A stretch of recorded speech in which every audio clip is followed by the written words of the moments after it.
வணக்கம். நம்ம அன்றாட அரசியல் நிகழ்வு தான் பார்த்துட்டு இருக்கோம். அந்த விதத்துல நம்ம இன்னைக்கு என்ன பார்க்க போறோம் அப்படின்னா, ஒரு அருமையான சம்பவம் தான். கரூர் கரூர்ல நடந்த அந்த 41 பேர் உயிரிழந்த ஒரு துயர சம்பவம். அந்த துயர சம்பவத்துக்கு சிபிஐ அப்படி கொத்தா தமிழ்நாட்டுல இருந்து 2 பெரிய புள்ளிகளை வாங்கய்யா வந்து ஆதரவாங்க. உங்க மேல எனக்கு ஒரு லைட்டா ஒரு டவுட் வருது. அந்த டவுட்டை கிளியர் பண்ணிட்டு போங்க அப்படின்ட்டு 2 பெரிய தலைய தூக்கியிருக்கு. ஒண்ணு தாவைக்காவோட பெரிய தலை, 2வது என்ன ஒண்ணு திமுகவோட பெரிய தலை தான். ஆனா சைலண்டான தலை. எந்த ஒரு அதிகாரமும் கிடையாது, எந்த ஒரு பதவியும் கிடையாது, அமைச்சர் பதவியும் கிடையாது. ஆனா அவரு கிட்டத்தட்ட அமைச்சர் மாதிரி தான். பெயர் சொல்லப்படாத, அறிவிப்பு இல்லாத ஒரு அமைச்சர். அவர் தான் அண்ணன் செந்தில் பாலாஜி அவர்கள். இந்த 2 பேர்த்தையும் தான் தட்டி தூக்கி இருக்குது டெல்லி சிபிஐ. முதல்ல தலைமை விஜய் அவர்களை கூட்டு போனாப்ல. எப்பா கரூர் சம்பவத்துல என்னென்ன நடந்துச்சு, ஏற்கனவே விசாரணை நடந்தாச்சு, இப்போ உண்மையில ஒரு பல சில இன்னும் டவுட் எல்லாம் கேட்க வேண்டியிருக்கு அப்படின்ட்டு தலைவனை கூட்டு போனாப்ல. தலைவனும் போயிட்டு ஒரு 5 மணி நேரம் விஜய் அவர்களுக்கு விசாரணை நடந்துச்சு. வரும்போது ஒரு அப்பா நம்மளை விட்டாங்கப்பா அப்படின்ட்டு ஒரு சந்தோஷத்துல வெற்றி சின்ன கையை அசைத்துட்டு, நானும் ரவுடிதான் நானும் ரவுடிதான் அப்படின்ட்டு, நான் என்னமா சிபிஐக்கு பயப்படலப்பா, நான் சிபிஐக்கு பயப்படலப்பா அப்படின்ட்டு கையை காட்டிட்டு ரசிகர் மத்தியில போனாப்ல.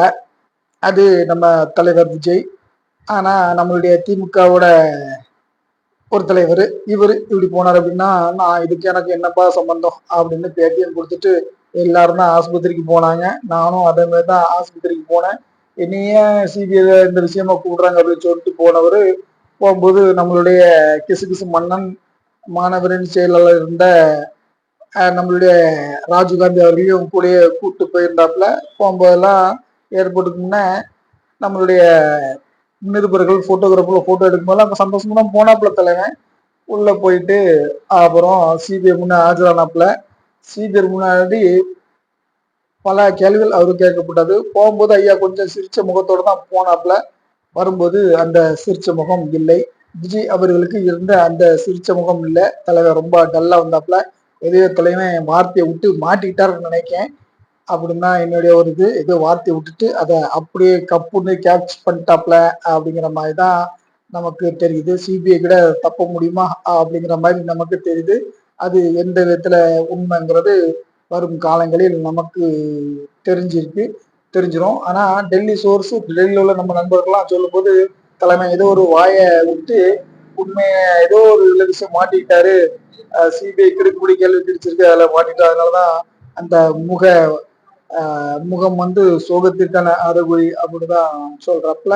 முதல்ல நம்ம விளக்கமா கேட்டுருவோம். விஜயே கூட இந்த திருப்பு அந்த அளவுக்கு ரொம்ப டீப்பா ஒன்றும் கேள்விகள் கேட்கல. கொஞ்சம் நம்ம தப்பிச்சு போவோம்ப்பா அப்படிங்கிற இதுல வெளியே வந்துட்டாப்புல. ஆனா தலைவன் செந்தில் பாலாஜி அவர்கள் தான் ஒரு மரண பீதியில வெளியே வந்து தெரியுது.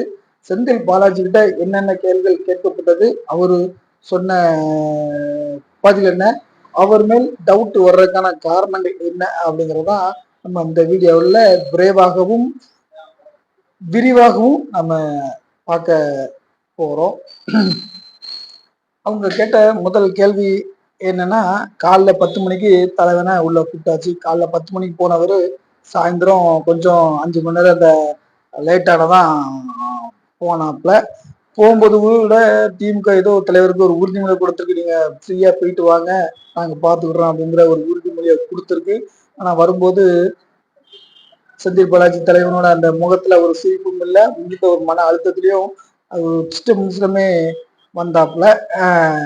பார்ப்போம். முதல்ல நீங்க மருத்துவமனைக்கு போனீங்க, ஓகே. ஆனா சம்பவம் நடக்கிறதுக்கு முன்ன நீங்க மருத்துவமனையில முன்னவிட்டே போனதா கூறப்படுது. அது உங்களுக்கு எப்படி தெரிஞ்சுது அப்படிங்கிறத ஒரு கேள்வியை கேட்டிருக்காங்க. அடுத்து வந்து உங்களுடைய ஆதரவாளர்கள் நிறைய பேர் அது வந்து ஒரு தாவேக்காவோட கூட்டம். அதுல வந்து திமுக காரங்களுக்கு என்ன வேணும்னு தெரியல. உங்களோட நிறைய ஆதரவாளர்கள் அங்க இருந்ததாக சொல்லப்படுது. அவங்க உங்களுக்கு பலமுறையா தகவலும் உங்களுக்கு சொன்னதாக எங்களுக்கு தெரிய வருது. அது வந்து உண்மையா அப்படின்ட்டு அவங்கள்ட்ட கேட்டுறாங்க.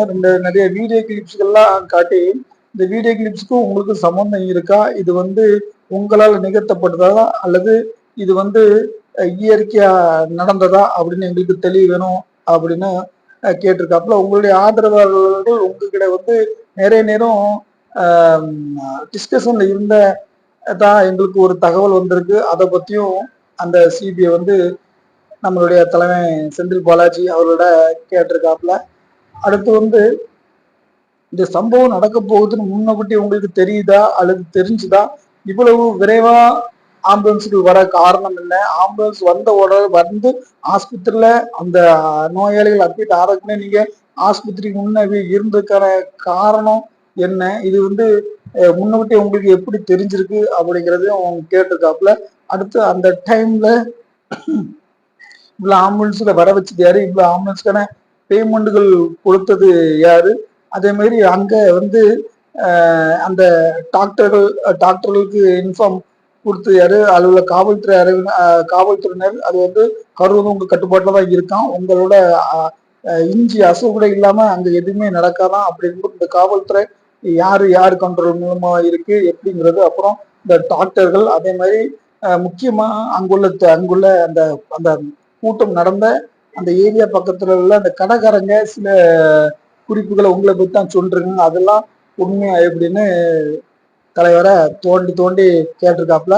கேட்கும்போது தலைமை ஏதோ ஒரு வார்த்தைய விட்டுட்டாப்புல அப்படின்னு தான் நமக்கு தெரிய வருது. அதுதான் தலைவனோட முக சுருங்கலுக்கும் மன அழுத்தத்துக்கும் காரணமாக இருக்கிறது. போகும்போது ஒரு விசாரணை கைதியா போன எங்க தலைவன் செந்தில் பாலாஜி அவர்கள் வரும்போது ஒரு குற்றவாளியா வந்தாரு அப்படிங்கிறதுக்கான ஒரு அறிகுறி தான் நமக்கு தெரியப்படுது. கரூர்னாலே நீங்க தான், உங்களுக்கு அந்த அளவுக்கு அதிகாரம் இருக்கு. அந்த அதிகாரத்தை உங்களுக்கு கொடுத்தது யாரு? அந்த அதிகாரம் உங்களுக்கு எப்படி வந்தது? அதன் பின்னணி என்ன அப்படிங்கிறதையும் துருவிக்கு சிபிஐ கேட்டிருக்காப்ல. அடுத்ததாக வந்து கரூர் இது வந்து இயற்கையா நடந்ததா அல்லது திட்டமிட்டு நடத்தப்பட்டதா? உங்களுடைய ஆதரவாளர்கள் அங்க போறதுக்கான காரணம் என்ன? ஏன் போனாங்க? தாவைக்கோட மாநாட்டுல திமுக காரங்களுக்கு அங்க என்ன வேலை? அல்லது தண்ணீர் வந்து உங்களுடைய ஆதரவாளர்கள் தண்ணீர் பாட்டில் கொடுக்க போய் தான் கூட்டத்தின் அந்த தண்ணீர் பாட்டிலுக்காக முண்டி எடுத்து கூட்டத்தால அந்த கூட்டத்தால நெருங்கி இந்த மாதிரி உயிர் பலிகள் ஆனதா? அதுக்கு இந்த இதுக்கு சதி இருக்கா அப்படின்னும் கேட்டிருக்காப்புல. அதுக்கு வந்து நம்மளுடைய தலைவர் செந்தில் பாலாஜி அவர்கள் இல்ல, இதுக்கு வந்து காரணம் என்னுடைய காரணம் அல்ல, நான் மட்டும் ஆஸ்பத்திரிக்கு போகல, எல்லாருமே போனாங்க, நீங்க எல்லாத்தையும் கூப்பிடல, என்னை மட்டும் தான் கூப்பிட்டுறீங்க. அதே மாதிரி இது வந்து விஜய் அவர்கள் லேட்டா வந்ததுதான் மிகப்பெரிய காரணம். அவங்க வந்து சரியான பராமரிப்பு இல்லை, அது சரியான ரெஸ்ட்ரிக்ஷன்ல ஃபாலோ பண்ணல, சரியான நேரத்துக்கு வந்து வந்து வந்து எதுவுமே எங்கிட்ட எதுவுமே சொன்னதுல நாங்க சொன்ன அந்த தமிழக அரசு சொன்ன எந்த இதுவுமே அவங்கள பின்பற்றல. அதே மாதிரி ரொம்ப லேட்டா வந்தது. அவருடைய வண்டி உள்ள வர வர வர வந்து ஏற்கனவே அதிகப்படியான கூட்டம் வண்டி உள்ள வர வர வந்து அந்த நெருக்கத்தின் காரணமாக தான் இவ்வளவு உயிர் பலி ஆயிருக்கு. இதற்கு முழு காரணம் விஜய் தான், எனக்கும் இதுக்கும் எந்த சம்பந்தம் இல்லை அப்படின்ட்டு தலைவன் விஜய் மேல அப்படியே ஒரு பழிய போட்டுட்டதா நமக்கு டெல்லியிலிருந்து தெரிஞ்ச வட்டாரங்கள் நமக்கு தெரியப்படுத்திருக்கு. இது எப்படியோ மொத்தத்துல தலைவர் விஜய் அவர்கள் சிரிச்ச பொன் சிரிப்போட வெளியே வந்தாரு. அவர் வந்து ஒரு விசாரணைக்கு போயிட்டு எப்பா நான் தப்பிச்சிட்டப்பா அப்படிங்கிற ஒரு சந்தோஷத்துல வந்த மாதிரி நமக்கு ஒரு ஃபீலிங்கு. ஆனா தலைவனும் அதே விசாரணைக்கு ஒரு விசாரணைக்காக தான் போனாரு. ஆனா வரும்போது ஒரு குற்றவாளியாக வந்த ஒரு ஃபீலிங் நமக்கு தெரியுது. ஒட்டுமொத்தத்துல தலைவன் மாய கொடுத்து மாட்டிட்டாப்லையா அல்லது திமுக கொடுத்த அந்த கமிட்மெண்ட், நீங்க போங்கய்யா நாங்க பார்த்துக்கிடுறோம் அப்படிங்கிற கமிட்மெண்ட் எந்த இடத்துலயும் மிஸ் ஆச்சா அப்படின்னு நமக்கு தெரியல.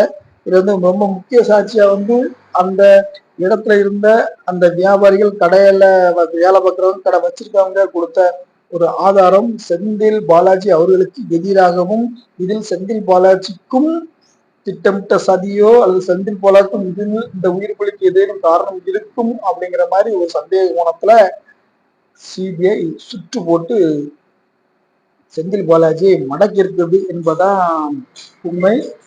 ஓகே மக்களே, மீண்டும் ஒரு அரசியல் நிகழ்வுல நாளைக்கு உங்களை சந்திக்கிறோம். நம்ம சேனல்ல நீங்க இப்பதான் புதுசா நமக்கு சப்போர்ட் ஆதரவு கொடுங்க. அதான் நமக்கு ஆக்கமும் ஊக்கமும் கொடுப்போம்.